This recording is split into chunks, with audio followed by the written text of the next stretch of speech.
വിശ്വാസ വെളിച്ചത്തിൻ്റെ പുതിയ എപ്പിസോഡിലേക്ക് ഗുഡ്നസ് ടി വിയുടെ എല്ലാ മാന്യ പ്രേക്ഷകരെയും ഏറെ സന്തോഷത്തോടെ സ്വാഗതം ചെയ്യുന്നു. കത്തോലിക്ക വിശ്വാസ സത്യങ്ങളെ സാർവത്രിക മതബോധന ഗ്രന്ഥത്തിൻ്റെ അടിസ്ഥാനത്തിൽ പ്രേക്ഷകർക്കായി ലളിതമായി വിശദീകരിച്ചു കൊടുക്കുന്ന ഒരു പ്രോഗ്രാമാണിത്. കത്തോലിക്ക സഭയിലെ വൈദിക വിദ്യാർത്ഥികളുടെ പരിശീലകനും സഭാ പഠനങ്ങളെ സാധാരണക്കാർക്ക് ലളിതമായി വിശദീകരിച്ചു കൊടുക്കുന്നതിൽ അഗ്രഗണ്യമായ ഡോക്ടർ വിൻസെൻ്റ് കുണ്ടൂളച്ചനാണ് നമുക്ക് വേണ്ടി ഇത് വിശദീകരിക്കുന്നത്. അച്ഛനെ ഈ പ്രോഗ്രാമിലേക്ക് കൃത്യമായി സ്വാഗതം ചെയ്യുന്നു. Thank you. 10 കൽപ്പനകളിൽ നമ്മൾ കഴിഞ്ഞ എപ്പിസോഡിൽ 9ാമത്തെ കൽപ്പനയാണ് തുടങ്ങിയത്. എൻ്റെ ഭാര്യയെ മോഹിക്കരുതെന്നുള്ളതിനെക്കുറിച്ചുള്ള ഒരു പ്രാഥമിക വിശദീകരണം അച്ഛൻ കൊടുത്തു. ഇതിൽ മത്തായി 5:8 പറയുന്ന ഒരു വചനമുണ്ടല്ലോ, ഹൃദയശുദ്ധിയുള്ളവർ ദൈവത്തെ കാണുമെന്നുള്ളത്. പലരും ദൈവത്തെ കാണണം, കണ്ണുകൊണ്ട് കാണണം എന്ന് ആഗ്രഹിച്ചിരിക്കുന്ന ആൾക്കാരുണ്ട്. മനുഷ്യൻ്റെ കണ്ണ് എന്നുള്ളത് സൃഷ്ടവസ്തുക്കളെ കാണാൻ വേണ്ടിയിട്ടാണല്ലോ, സൃഷ്ടാവിനെ കാണാനായിട്ട് ഈ കണ്ണ് പോരാ. അപ്പോൾ വചനം പറയുന്നത് ഹൃദയം ശുദ്ധിയുള്ള ആൾക്കാർ, ആ ഹൃദയം കൊണ്ടാണ് ദൈവത്തെ കാണാനുള്ള അവയവം എന്നാണ് പറയുന്നത്. ഇത് ഈ 9ാമത്തെ കൽപ്പനയായിട്ട് ഈ ഹൃദയശുദ്ധി എങ്ങനെയാണ് ബന്ധപ്പെടുന്നത്? നമ്മൾ കഴിഞ്ഞ എപ്പിസോഡിലെ ഹൃദയത്തിൻ്റെ പ്രാധാന്യം എടുത്തു പറഞ്ഞായിരുന്നു. ഹൃദയം പണ്ടത്തെ അതിനെക്കുറിച്ചുള്ള കാഴ്ചപ്പാടിൽ നിന്ന് മാറ്റങ്ങൾ ഈ പ്രാവശ്യം ഇപ്പോൾ വന്നിട്ടുണ്ടെങ്കിലും ഹൃദയം എന്ന വാക്കുകൊണ്ട് നമ്മൾ അർത്ഥമാക്കുന്ന മനുഷ്യൻ്റെ ഈ ബുദ്ധിയുടെയും ശരീരത്തിൻ്റെയും ആത്മാവിൻ്റെയും ഒക്കെ ഒരു പ്രധാന ഇരിപ്പിടമായിട്ട്, സ്രോതസ്സായിട്ട് ഹൃദയത്തെ നമ്മൾ എന്നും ആണ് സെൻട്രൽ പോയിൻ്റായിട്ട് ജീവിതത്തിൻ്റെ ഇന്നും സംഭവം മെഡിക്കലായിട്ട് നമ്മൾ ബ്രെയിനിനെ വളരെയധികം പ്രാധാന്യം വന്നിട്ടുണ്ടെങ്കിലും. അപ്പോൾ ഈ ഹൃദയത്തിൻ്റെ ശുദ്ധി ഉണ്ടായാൽ, ഇവിടെ കർത്താവ് അഷ്ടസൗഭാഗ്യങ്ങളിലാണ്, മത്തായിയുടെ ഭാഗമാണ് സാർ ഉദ്ധരിച്ചത്. അഷ്ടസൗഭാഗ്യങ്ങൾ നമ്മുടെ ക്രൈസ്തവ ചിന്തയുടെ, ക്രിസ്തു കൊണ്ടുവന്ന നവീന ദർശനധാരയുടെ പ്രധാനപ്പെട്ട 8 തൂണുകളാണ്. അപ്പോൾ ഈ അഷ്ടസൗഭാഗ്യത്തിലെ നമ്മളിവിടെ 6ാമത്തെ അഷ്ടസൗഭാഗ്യമായിട്ടാണ് അത് പറയുന്നത്. ഹൃദയത്തിന് ശുദ്ധി ഉണ്ടെങ്കിൽ ദൈവത്തെ പോലും കാണാം. സാറ് പറഞ്ഞു ദൈവത്തെ കാണണം എന്ന് നമുക്ക് എല്ലാവർക്കും ആഗ്രഹമുണ്ട്. ഫിലിപ്പോസ് പറഞ്ഞുകൊണ്ട്. അപ്പോൾ ഈ നേത്രങ്ങൾ കൊണ്ട് കാണാമെന്നാണ് നമ്മൾ വിചാരിക്കുന്നത്. എനിക്ക് തോന്നുന്നു ഇന്ന് ന്യൂറോ സയൻസിനെ കുറിച്ചും ക്വാണ്ടം ഫിസിക്സിനെ കുറിച്ചൊക്കെയുള്ള നമ്മുടെ പ്രേക്ഷകർ അങ്ങനത്തെ വാക്കുകൾ, ശാസ്ത്രീയമായ വാക്കുകൾ പരിചയമായിട്ടുണ്ടോ എന്ന് അറിഞ്ഞിട്ടാണ്. നമ്മുടെ യുവാക്കളൊക്കെ ആണെങ്കിൽ അവർക്ക് അറിയാം, ഇന്ന് പഠിക്കുന്ന അതിലൊക്കെ. ഇപ്പോൾ നമ്മൾ 3Dയിലാണ് നിൽക്കുന്നത്. ഇനി ഒരു 10D അതിലേക്കൊക്കെ പോകുമ്പോൾ ഈ സ്പേസ് നമ്മളെ ശരീരത്തിനപ്പുറത്തുള്ള കാര്യങ്ങളിലേക്ക് ഒരു പക്ഷേ മനുഷ്യൻ പുരോഗമിച്ച് കുറേ നാൾ കഴിയുമ്പോൾ എത്തുമായിരിക്കും എന്നൊക്കെയാണ് ഇന്ന് ശാസ്ത്രം പറയുന്നത്. ഇപ്പോൾ നമ്മുടെ ബൈബിളിൽ തന്നെ കാണുന്ന കുറേ അത്ഭുതങ്ങൾ, അല്ലെങ്കിൽ നമ്മൾ കാണുന്ന യേശു ഇങ്ങനെ ചെയ്തു, യേശു അടഞ്ഞുകിടക്കുന്ന അകത്തേക്ക് വന്നു എന്നുള്ളത് ഇന്ന് മനുഷ്യബുദ്ധിക്ക് അത് ഒരു അത്ഭുതമായിട്ട് നമ്മൾ പറയുന്നുണ്ടെങ്കിലും കുറച്ച് നാൾ കഴിയുമ്പോൾ, എത്ര നൂറ്റാണ്ടുകൾ കഴിഞ്ഞിട്ട് അത് വരണേന്ന് അറിയില്ല, പക്ഷേ ശാസ്ത്രം വളരെ വേഗത്തിൽ പുരോഗമിക്കുന്നു. ഈ മാറ്ററിനെ, വസ്തുക്കളെ ഭേദിച്ച് അപ്പുറത്ത് കടക്കാവുന്ന ഒരു അസ്തിത്വത്തിൻ്റെ മേഖലയിലേക്ക് മനുഷ്യന് കടന്നു വരാൻ ഈ രൂപമൊന്നും ആയിരിക്കില്ല. ആ രൂപത്തിൽ വരുമ്പോൾ ഒരു പക്ഷേ ഈ ഹൃദയത്തിൻ്റെ ശുദ്ധി എന്നൊക്കെ പറയുന്നത് ഞാൻ അങ്ങനെയുള്ളൊരു തലത്തിലേക്ക് വളരുമ്പോൾ മനസ്സിലാകുന്ന ഒരു കാര്യമായിട്ടാണ് വിശുദ്ധരെ ഒരേ സമയം 2 സ്ഥലത്തൊക്കെ ഒരേ സമയം വിശുദ്ധർക്ക് ഈ ശുദ്ധി ഉണ്ടായിരുന്നു, അവരിങ്ങനെ കണ്ടു എന്ന്.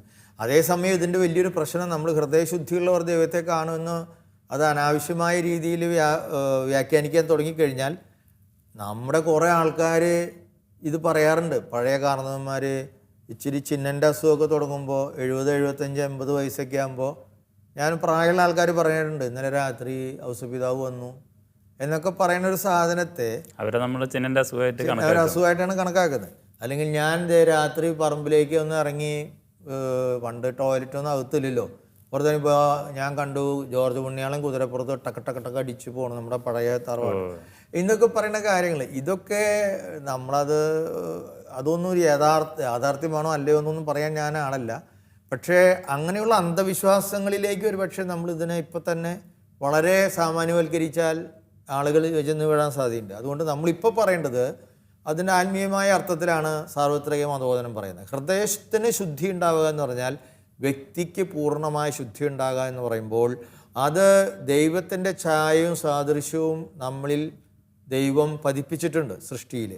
ആ ഛായ, ദൈവത്തിൻ്റെ ഛായയോട് ഏറ്റവും അടുത്തു വരണമെങ്കിൽ അതിൽ കറകളില്ലാത്ത ഒരവസ്ഥയെ കുറിച്ചാണ് നിഷ്കളങ്ക ഭാവം, ഇന്നസെൻ്റ് ആയിട്ടുള്ള ഒരു ഭാവം. അപ്പോൾ അത് ശരീരത്തിൻ്റെ ശുദ്ധി കൊണ്ടും മനസ്സിൻ്റെ ശുദ്ധി കൊണ്ടും ആത്മാവിൻ്റെ ശുദ്ധി കൊണ്ടും ഒരു വ്യക്തിക്ക് പൂർണ്ണമായി വരുന്നൊരു ശുദ്ധിയെക്കുറിച്ചാണ് ഹൃദയശുദ്ധി എന്ന് പറയുന്നത്. അതെന്ന് പറയുമ്പോൾ നമ്മൾ പലപ്പോഴും ഈ ശുദ്ധി എന്നൊക്കെ പറയുമ്പോൾ എല്ലാവരും പറഞ്ഞ് ചിന്തിക്കുന്നത് ഈ ലൈംഗികമായ ശുദ്ധിയെക്കുറിച്ചാണ്. ഈ ലൈംഗികമായ ശുദ്ധി ശരീരത്തിൻ്റെ ശുദ്ധി മാത്രമാണ്. മനസ്സിൻ്റെ ശുദ്ധി എന്ന് പറയുന്നത് സത്യത്തിലുള്ള ശുദ്ധിയാണ്. ഞാൻ അസത്യം പറയുന്നുണ്ടെങ്കിൽ എൻ്റെ മനസ്സ് അശുദ്ധമാണ്. പക്ഷെ ഇന്നത്തെ ലോകത്ത് ഏറ്റവും കല്ല് വെച്ച നുണ എന്നൊക്കെ നമ്മൾ പറയുന്ന പോലെ ഹിമാലയൻ ബ്ലണ്ടേഴ്സ് നുണ, അസത്യം ചെയ്യുന്നതിൽ ആർക്കും മത്സരിക്കുകയാണ്. പറയുന്നതിൽ സത്യാനന്തര കാലഘട്ടം എന്ന് പറഞ്ഞാൽ നുണ പറഞ്ഞ് ശരിയാക്കുക, എത്ര കുൽസിതമായ നുണ വഴികളിലൂടെയും യാഥാർത്ഥ്യത്തെ മൂടി വയ്ക്കുക. ഈ ഒരു അസത്യം കൊണ്ട് സത്യത്തെ മൂടി വയ്ക്കുന്ന ഇതാണ് ഏറ്റവും വലിയ അശുദ്ധി. ഇതാണ് കർത്താവ് അന്ന് ഏറ്റവും കൂടുതൽ ഫരിസേയരോട്, പ്രധാന പുരോഹിതരോടൊക്കെ പുള്ളിയുടെ ഗട്ടർ മുഴുവൻ പോയിട്ട് പുള്ളി വാമാവണത്. വെള്ളയടിച്ച കുഴിമാടങ്ങളെ എന്നൊക്കെ പറയാൻ കാരണം അതാണ്. അപ്പോൾ നമ്മൾ ഇന്ന് മനസ്സിലാക്കേണ്ടത്, നമ്മുടെ ജനം, നമ്മളെ പ്രേക്ഷകരെ, നമ്മളൊക്കെ ആത്മീയ യാത്ര ചെയ്യുമ്പോൾ നമുക്ക് ബോധ്യപ്പെടേണ്ട ഒരു കാര്യം, ലൈംഗികമായ ശുദ്ധി മാത്രമാണ് ഹൃദയശുദ്ധി എന്നതുകൊണ്ട് ഉദ്ദേശിക്കരുത്. അതൊരു വശം മാത്രമേ ഒന്നുള്ളൂ. ഞാൻ അസത്യത്തിന് കൂട്ടു നിൽക്കുന്നുണ്ടെങ്കിൽ, അനീതിക്ക് കൂട്ടു നിൽക്കുന്നുണ്ടെങ്കിൽ എൻ്റെ മനസ്സ് ശുദ്ധമല്ല, അത് വെണ്മയുള്ളതല്ല, നിർമ്മലമല്ല, അത് നിഷ്കളങ്കമല്ല. അതുപോലെ തന്നെയാണ് ആത്മാവിൻ്റെ ശുദ്ധി. ആത്മാവിൻ്റെ ശുദ്ധി എന്ന് പറയുന്നത് എന്താണ്? സാർവത്രിക മതബോധനം പറയുന്നത് വിശ്വാസകാര്യങ്ങളിലുള്ള ശുദ്ധമായ വിശ്വാസമാണ്. വിശ്വാസത്തോടുള്ള വിശ്വസ്തത. സാറ് നന്നായിട്ട് അത് പറഞ്ഞു. എന്ന് പറഞ്ഞു കഴിഞ്ഞാൽ നമ്മൾ വിശ്വസിക്കുന്ന കാര്യങ്ങളിൽ മനസ്സ് കൊടുക്കുകയും അത് ജീവിതത്തിൻ്റെ നിലപാടുകളുമായി മാറുന്ന ഒരു ജീവിത ശൈലിയെയാണ് ആത്മാവിൻ്റെ ശുദ്ധത എന്ന് പറയുന്നത്. അപ്പോൾ നമ്മൾ പലപ്പോഴും ഈ വലിയ വലിയ അർത്ഥങ്ങൾ നമുക്ക് ജീവിക്കാൻ ബുദ്ധിമുട്ടുള്ളതാണ്. വിശ്വാസം, ഞാൻ വിശ്വസിക്കുന്നു എന്ന് വിശ്വാസപ്രമാണം കുർബാനയ്ക്ക് എല്ലാവരും ചെല്ലുന്നുണ്ട്, അടിച്ചു പൊളിച്ച് ചെല്ലാം. അത് പൂർണ്ണമായിട്ട് ചൊല്ലിക്കഴിഞ്ഞാൽ നമുക്ക് പാപമോക്ഷം കിട്ടിയെന്നല്ല എൻ്റെ അർത്ഥം. അപ്പോൾ ഈ തരത്തിലുള്ള വിശ്വാസത്തിൻ്റെ താത്വികമായ, ദാർശനികമായ, അല്ലെങ്കിൽ അതിലുള്ള ദൈവശാസ്ത്രപരമായ തെറ്റുകളെ മാത്രമല്ല ഞാൻ ഉദ്ദേശിക്കുന്നത്. നമ്മളൊരു കാര്യം വിശ്വസിക്കുന്നുണ്ടെങ്കിൽ ആ വിശ്വസിക്കുന്ന കാര്യത്തിന് വേണ്ടി ജീവൻ കൊടുക്കാൻ നമുക്ക് തയ്യാറാണ്. എന്ന് പറഞ്ഞാൽ ക്രിസ്തുവിൻ്റെ നിലപാടുകൾ, ആ ക്രിസ്തുവിൻ്റെ സ്നേഹം, സത്യം, നീതി, തുല്യത, അപരബഹുമാനം, എല്ലാവരെയും ഉൾക്കൊള്ളാനുള്ള മനസ്സ്, ചെറിയ മനുഷ്യരോടുള്ള പക്ഷം ചേരൽ, ഇങ്ങനെയുള്ള മൂല്യങ്ങൾക്ക് വേണ്ടി നമ്മൾ നിൽക്കുമ്പോൾ മാത്രമേ നമ്മുടെ വിശ്വാസമാകുന്നുള്ളൂ. അതാണ്, അങ്ങനെ നിൽക്കുമ്പോഴാണ് വിശ്വാസത്തിൻ്റെ ശുദ്ധത ഉണ്ടാകുന്നത്, അപ്പോഴാണ് ഒരു വിശ്വാസിയാകുന്നത്. അപ്പോൾ ഇന്ന് നമ്മൾ ഇതിനെല്ലാം കൂടി അവസാനം എനിക്ക് പല വിചാരം വന്നിട്ടുണ്ട്, മോശം വിചാരം വന്നിട്ടുണ്ട്, ഞാൻ അല്ലെങ്കിൽ മോശം സാധനങ്ങൾ കണ്ടിട്ടുണ്ട്, അതോടുകൂടി ശുദ്ധതയുടെ പ്രശ്നം തീർന്നു എന്ന് വിചാരിക്കണേ. അത് തീരണില്ല. അപ്പോൾ ഇതാണ് നമ്മുടെ പ്രേക്ഷകരെ ആദ്യമായിട്ട്, അത് നമ്മുടെ മാത്രമല്ല മറ്റുള്ളവരുടെ ശരീരത്തെയോ മറ്റുള്ളവരുടെ സത്യാന്വേഷണത്തെയോ അവരുടെ മനസ്സിനെയോ അവരുടെ വിശ്വാസ നിലപാടുകൾ സ്വീകരിക്കാനുള്ള അവരുടെ ധൈര്യത്തെയോ ചോർത്തിക്കളയുന്ന രീതിയിൽ ഞാൻ പ്രവർത്തിക്കുന്നതും ഈ കൽപ്പനയിലെ വിലക്കുന്നതാണ്. എൻ്റെ ശരീരത്തെയും എൻ്റെ മനസ്സിനെയും എൻ്റെ ആത്മാവിനെയും പാലിക്കാൻ, അത് ശുദ്ധമായി പാലിക്കാൻ, വിശ്വാസത്തിന് വേണ്ടി നിലകൊള്ളുന്ന എൻ്റെ ഒരു ജീവിതശൈലി, അല്ലെങ്കിൽ എൻ്റെ സത്യത്തിന് വേണ്ടി മാത്രം ഞാൻ സംസാരിക്കുകയുള്ളൂ, അതിനുവേണ്ടി ഞാൻ ജീവൻ കൊടുക്കൂ എന്ന് പറയുന്ന മനസ്സിൻ്റെ ഒരു ഉറപ്പ്, ഇങ്ങനെയുള്ള കാര്യങ്ങൾ എൻ്റെ ജീവിതത്തിൽ മാത്രം ഞാൻ ശ്രദ്ധിച്ചാൽ പോരാ, എൻ്റെ കൂടെ നിൽക്കുന്ന അയൽപ്പക്കക്കാരായിട്ടുള്ള ചുറ്റുപാടുള്ള ആളുകളിലേക്കും അവർക്കും അതിനെതിരെ ഞാൻ പ്രവർത്തിക്കരുത്. ഞാൻ ഒരാളോട് നുണയൊക്കെ പറയാം, കുഴപ്പമൊന്നുമില്ല, ആരുടെ അവിടെ നന്ദി സത്യം പറഞ്ഞിട്ട് വിജയിക്കേണ്ടവരും. അതുകൊണ്ട് നീ ഇച്ചിരി നുണയൊക്കെ പറഞ്ഞിട്ട് ഇച്ചിരി മറിമായി കഴിച്ചിട്ട് തെറ്റായ തെളിവുകളൊക്കെ ഉണ്ടാക്കിയിട്ട് കമ്പ്യൂട്ടറിൽ ഉണ്ടാക്കിയിട്ട് അവനെ തേക്കടാ എന്ന് പറഞ്ഞിട്ട് ചെയ്യുന്നത് വാസ്തവത്തിൽ അശുദ്ധി. അവനൊരിക്കലും ദൈവത്തെ കാണാൻ പറ്റൂല. അതുപോലെ വിശ്വാസത്തിൻ്റെ കാര്യങ്ങളിൽ, വിശ്വാസത്തിൻ്റെ നിലപാടുകൾക്ക് വേണ്ടി, സത്യത്തിനും നീതിക്കും വേണ്ടി മുന്നിൽ നിന്ന് അടികൊള്ളുന്ന മനുഷ്യനോട് എനിക്ക് വല്ല വട്ടമുണ്ടാ, കർത്താവ് പലതും ചെയ്തിട്ടുണ്ടാവും, നീയൊക്കെ ഇപ്പോൾ ചെയ്യണം, എന്തുകൊണ്ട് ജീവിക്കണമെങ്കിൽ തല്ലുകൊള്ളേണ്ട, അവസാനം വരെ പെൻഷൻ ജീവിക്കണമെങ്കിൽ നീ ഈ വക പരിപാടിക്കൊന്നും പോകണ്ടട്ടാ, സമാധാനമായിട്ട് കഞ്ഞി കുടിച്ച് കിടക്കണോ എന്ന് പറയുന്ന അവനെ പ്രലോഭിപ്പിക്കുന്നവരും ഈ ദൈവത്തെ കാണാൻ പറ്റൂല. കാരണം അവന് ഹൃദയത്തിൻ്റെ ശുദ്ധിയില്ല. അതുപോലെ ഈ ഹൃദയശുദ്ധിയുടെ ഭാഗമായിട്ട് വരുന്ന അടക്കം പാലിക്കുക എന്നൊരു പഴയൊരു മലയാളം വാക്കാണത്, അടക്കം പാലിക്കാൻ. ഇപ്പോഴത്തെ കുട്ടികൾക്ക് അത് അറിയോ അറിയില്ല. അടക്കം പാലിക്കുക എന്നൊക്കെ പറയണതും ഞാൻ ഈ ആദ്യം പറഞ്ഞ ശരീരത്തിൻ്റെ ഒരു അടക്കമായിട്ടാണ് പലരും ഇന്നും വ്യാഖ്യാനിക്കുന്നത്. എനിക്ക് ഈ ഭാഗങ്ങൾ പഠിച്ചപ്പോൾ, ഇതിനുവേണ്ടി പ്രത്യേകമായി ഒരുങ്ങി പഠിച്ചപ്പോൾ എനിക്ക് മനസ്സിലായ വലിയൊരു ഉൾക്കാഴ്ചയാണ് ഞാൻ ഈ പങ്കുവയ്ക്കുന്നത്. അതായത് നമ്മൾ ഇതിനെ ആകെപ്പാടെ അടക്കം എന്ന് പറയണതായാലും ശുദ്ധി എന്ന് പറയണതിനും വെറും ലൈംഗികമായ ഒരു ചിന്തയിലേക്ക് ഒതുക്കിയിരിക്കുകയായിരുന്നു. എന്താണ് വാസ്തവത്തിൽ ഈ മനസ്സിൻ്റെ ശുദ്ധത എന്ന് പറയുന്ന അടക്കം എന്നൊക്കെ പറയുന്നത് എന്താണ്? നമ്മുടെ വിചാരങ്ങളിലും നമ്മുടെ വായനകളിലും നമ്മുടെ ആദർശങ്ങളിലും ഒക്കെ നമ്മുടെ ചില തത്വ സമീക്ഷകളോട്, ദർശന ധാരകളോടുള്ള നമ്മുടെ ചില അന്ധമായ അഭിനിവേശവും അടിമത്തവും ഉണ്ട് നമുക്ക്. അസഹിഷ്ണുതൊക്കെ അതിൻ്റെ ഭാഗമായിട്ട്, അതൊക്കെ അതിൻ്റെ ഭാഗമായിട്ട്. ഇപ്പം ഞാനൊക്കെ ഓർക്കുന്നു, യൂറോപ്പിലൊക്കെയുള്ള നല്ല ചിന്തകരെ, തുറന്ന ദൈവശാസ്ത്രജ്ഞരും അവർ പഠിച്ചു വന്ന ആ കാലഘട്ടത്തിൽ ഒരു ഐഡിയോളജി, ഏതെങ്കിലും ഒരു സിദ്ധാന്തം നല്ലതാണെന്ന് കണ്ടു, അതിൻ്റെ പുറകെ പോയി. പക്ഷെ ഒരു 10 കൊല്ലം കഴിഞ്ഞപ്പോൾ മനസ്സിലായി ഈ സിദ്ധാന്തം ഇത് ശരിയല്ല. അതിൽ നിന്ന് തിരിച്ചു മാറി അവർ വേറെ, അവിടെയാണ് അവർ മനസ്സിൻ്റെ അടക്കം പാലിക്കുന്നത്, ശുദ്ധതയിലേക്ക് കിടക്കുകയാണ്. അപ്പോൾ മനുഷ്യനെ നശിപ്പിക്കുന്ന ഐഡിയോളജികളിലെ ദർശനങ്ങളിലേക്ക് അങ്ങനെയാണ് പോകുന്നത്. അതൊക്കെ ശുദ്ധതയുടെ ഭാഗമാണ്. അപ്പം അടക്കം ശരീരത്തിൽ നമ്മളെല്ലാവരും ഇപ്പോൾ മനസ്സിലാക്കണ, കാല് അടിഭാഗം കാണിക്കാണ്ട്, കയ്യൻ്റെ അറ്റം കാണിക്കാതെ മോന്ത മുഴുവൻ മൂടിയിട്ടിട്ടാൽ, തല മുഴുവൻ മൂടിയിട്ട് കഴിഞ്ഞാൽ ശുദ്ധതയായി എന്നോ? അത് വെറും ബാഹ്യമായ ശരീരത്തിൻ്റെ ഒരു ഇതിനെ. അപ്പോൾ നമ്മുടെ നിയോഗം തന്നെ ശുദ്ധമായിരിക്കണം ജീവിക്കുമ്പോൾ. അപ്പോഴാണ് ഞാൻ ദൈവത്തിൻ്റെ മഹത്വം അന്വേഷിച്ചുകൊണ്ടാണ് എല്ലാ കാര്യങ്ങളും ചെയ്യുന്നതെന്ന് പറയുമ്പോഴാണ് മനസ്സിന് അടക്കം വരുന്നത്. ആത്മാവിനെ അശുദ്ധമായ മറ്റൊരാളെ ചതിക്കുക, അങ്ങനെയൊക്കെ ചെയ്യുമ്പോഴാണ് ഞാൻ വാസ്തവത്തിൽ എന്തുണ്ടാവണേ ആത്മാവിൽ അടക്കം പാലിക്കുന്നത്. വാട്സപ്പ് ഫോർവേഡൊക്കെ അതിൻ്റെ കൂട്ടത്തിൽ വരുന്നതാണ്. ഫോർവേഡ് ഡേസ് റിസീവ്ഡ് എന്ന് പറഞ്ഞിട്ട് പൂശി വിടുകയാണ്. ഈ പറയുന്ന സാധനം സത്യമാണോ ഒന്നും നമ്മൾ നോക്കുന്നില്ല. അപ്പോൾ ഇവിടെയെല്ലാം നമ്മൾ പറയണത് ഈ അടക്കം എന്ന് പറയണതിൽ ഉദ്ദേശിക്കുന്ന ഒരു കുലീനത്വമാണ്, മാന്യതയാണ്.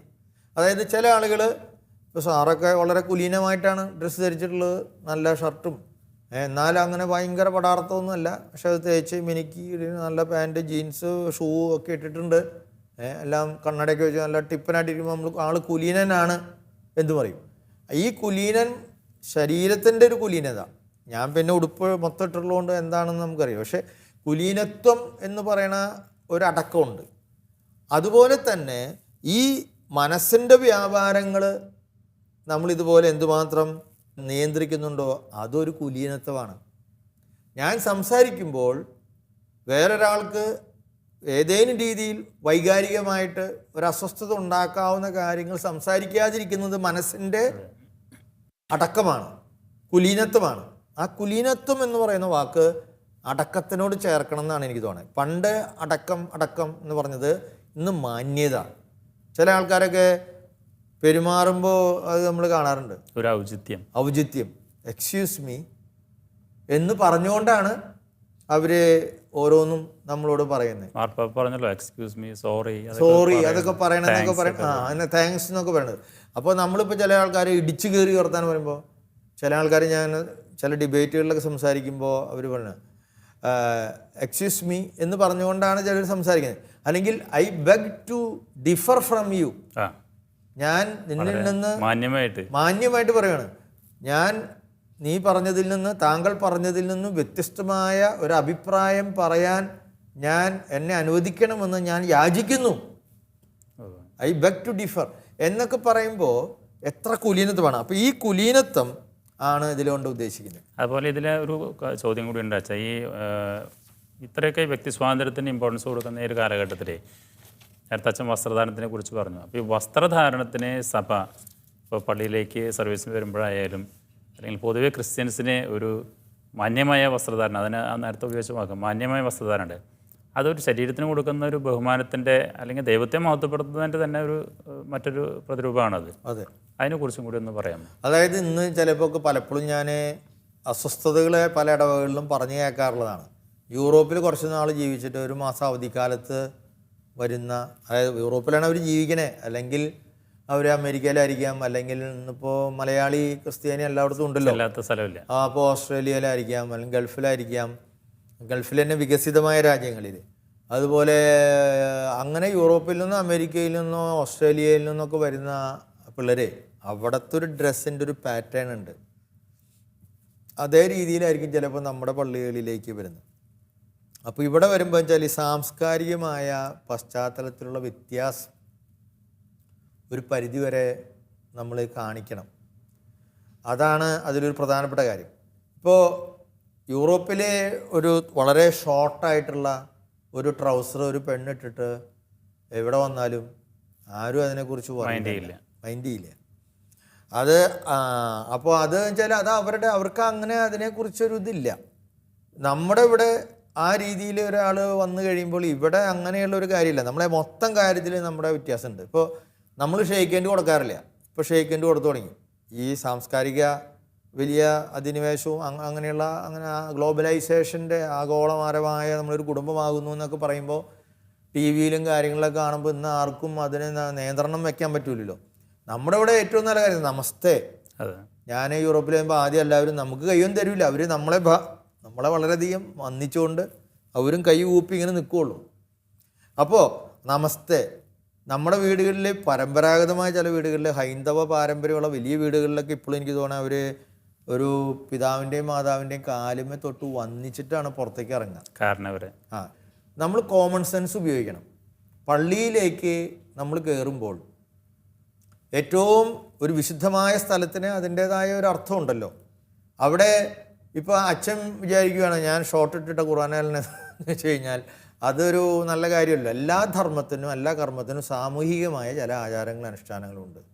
ഇനി ഒരു കാര്യം നമ്മുടെ യുവതലമുറ ഓർക്കേണ്ടത്, യൂറോപ്പിൽ തന്നെ വേണ്ടത്ര ചെറിയ സാധനം ഇട്ടാൽ മതി വിചാരിച്ചിട്ട് അത് തന്നെ സിൽഹുവത്ത്, അതായത് ഇങ്ങനെ ലൈറ്റ് അടിച്ചാൽ ഉള്ളു മുഴുവൻ കാണാവുന്ന രീതിയിലുള്ള സാധനങ്ങൾ ഇട്ടിട്ട് അവിടെ ആരും പള്ളി വരാറില്ല. സീത്രൂ ഡ്രസ്സുകൾ അവിടെ ഇടില്ല. അങ്ങനെ മാന്യമായൊരു സ്ഥലത്ത് ആരും ചെയ്യില്ല. അത് ചെയ്തു കഴിഞ്ഞാൽ അയാളെ ശരിക്കും പൊതുജനം അവഹേളിക്കുകയും കുറ്റപ്പെടുത്തുകയും ചെയ്യും, കേസെടുക്കും. അങ്ങനെ ഒരാൾ നഗ്നമായിട്ട് അവിടെ നടന്നാൽ പിടിക്കും. അപ്പോൾ അങ്ങനെയുള്ള നിയന്ത്രണങ്ങൾ ഏത് സംസ്കാരത്തിലുമുണ്ട്. അതേസമയം നമ്മുടെ മാതാപിതാക്കളും വളരുന്ന തലമുറ ഇത് മനസ്സിലാക്കണം. എല്ലാം അടച്ചുപൂട്ടി. അപ്പോൾ ഒരു മിതത്വം പാലിക്കാൻ മാത്രമേ നമുക്ക് ഇതിൽ പറയാൻ പറ്റൂ. സംസ്കാരം മാറുന്നതിനനുസരിച്ച് സംസ്കാരം മാറുന്നുണ്ട്. നമ്മുടെ നാട്ടിൽ ഈ നാടിൻ്റേതായ ഒരു സാംസ്കാരിക പൈതൃകമുണ്ട്. ആ പൈതൃകത്തെ മാനിക്കാൻ നമുക്ക് കടപ്പാടുണ്ട്. പുരുഷനും ഇതുപോലെ തന്നെ മാന്യമായിട്ട്, സ്ത്രീ മാത്രമല്ല പുരുഷനും നമ്മളൊരു ദിവ്യമായ ഒരു പൂജ്യമായ ഒരു സ്ഥലത്ത് എത്തുമ്പോൾ ഏത് മനുഷ്യനും അതിന് പറ്റിയ ഒരു ശാരീരിക ഭാഷ അവൻ സ്വീകരിക്കാറുണ്ട്. ആ രീതിയിലുള്ള ഒരടക്കം, അത് സാർവത്രിക മതബോധനം പറയണത് ഭ്രാന്തമായ ജിജ്ഞാസയുണർത്തുന്ന രീതിയിലുള്ള വസ്ത്രധാരണങ്ങൾ പാടില്ല, ധാർമ്മികമായ ലാഘവത്വം പാടില്ല. അപ്പോൾ എൻ്റെ ഒരു പ്രശ്നം ഇത്രയേ ഉള്ളൂ. ഇത് മാത്രമേ ഞാൻ നമ്മുടെ പ്രേക്ഷകരോട് അവസാനമായിട്ട് പറയാവുന്നത്. നമ്മൾ ഡ്രസ്സ് ധരിക്കുമ്പോൾ നമ്മൾ ഓരോരുത്തരും ചിന്തിക്കേണ്ടത്, എന്നെ ഞാൻ ആ അവയവത്തിലേക്ക് ചുരുക്കുന്നുണ്ടോ? ചില ആളുകൾ ഡ്രസ്സ് ധരിക്കുമ്പോൾ അവർ ഏതെങ്കിലും ഒരു അവയവത്തിലേക്ക് ചുറ്റുപാടുള്ളവരുടെ ശ്രദ്ധ മുഴുവൻ വിളിച്ചു വരുത്തുന്ന രീതിയിൽ ചെയ്യുമ്പോൾ ആ വ്യക്തിയെ വ്യക്തിയായിട്ടല്ല പ്രദർശിപ്പിക്കുന്നത്, പിന്നെയോ ഒരു വസ്തുവായിട്ടാണ്. ഇത് നമ്മുടെ പൊതുദർശനത്തിൽ നമ്മുടെ ഒരു സാമാന്യ ബുദ്ധിയിൽ കയറണം എന്നാണ് ഞാൻ പറയുന്നത്. അങ്ങനെയുള്ളൊരു കാര്യങ്ങൾ ചെയ്യുന്നുണ്ടെങ്കിൽ അത് നമ്മൾ തടയപ്പെടേണ്ടതാണ്.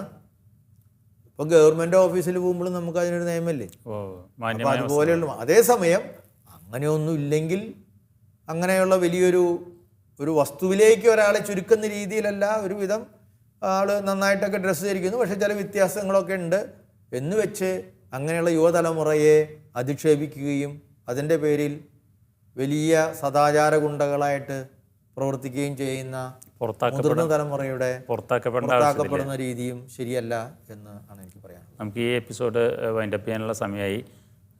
9ാമത്തെ കൽപ്പനയെക്കുറിച്ച് അത്യാവശ്യം സാധാരണക്കാരന് മനസ്സിലാകുന്ന രീതിയിൽ അച്ഛൻ വിശദീകരിച്ചു. അച്ഛനെ എല്ലാവരുടെയും പേര് നന്ദി പറയുന്നു. Thank you. 9ാമത്തെ കൽപ്പനയെക്കുറിച്ച് വളരെ വിശദമായിട്ട് 2 എപ്പിസോഡുകളായിട്ട് നമ്മൾ പറഞ്ഞു. ജഡികാസക്തിയെ നിയന്ത്രിക്കേണ്ടതിൻ്റെ ആവശ്യത്തെക്കുറിച്ചും മാന്യമായ രീതിയിൽ വസ്ത്രധാരണം നടത്തുന്നതിനെ കുറിച്ചും അച്ഛൻ വിശദീകരിച്ചു. ഈ എപ്പിസോഡ് കണ്ട എല്ലാവർക്കും നന്ദി പറയുന്നു. നന്ദി, നമസ്കാരം.